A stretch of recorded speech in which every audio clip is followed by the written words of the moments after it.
Получил я сегодня вот такой интересный комментарий, где говорится о том, что якобы я веду фашистскую, грузинскую пропаганду.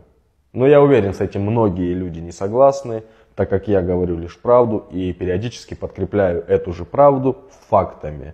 Но вопрос в другом. Как называется тогда то, когда российский турист ведет пропаганду против Абхазии, против абхазского народа? Почему здесь смелости у тебя хватает сказать и тебе подобным, что это фашистская грузинская пропаганда, а в этом случае нет? Я покажу тебе этот случай. Первый комментарий я озвучу в краткости, а вы можете прочитать. Женщина говорит о том, что отдыхала в Абхазии. Сервиса никакого. Народ недружелюбный. Абхазия недружелюбная. В Абхазию больше не поеду, так как это полное дно. И я это не сам придумал. Это обычные комментарии, которые люди оставляют после отдыха в Абхазии. Смотрим дальше.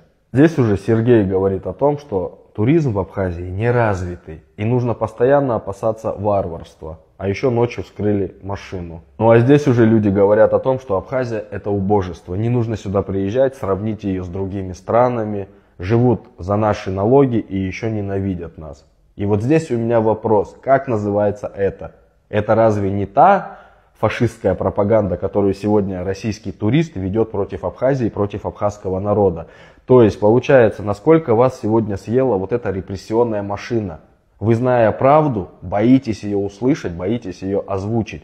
Но когда ваш стратегический партнер, как вы называете, вас оскорбляет, прямым текстом пишет о вас, для вас это нормально. Это не пропаганда против вас. Почему? Боитесь сказать слово.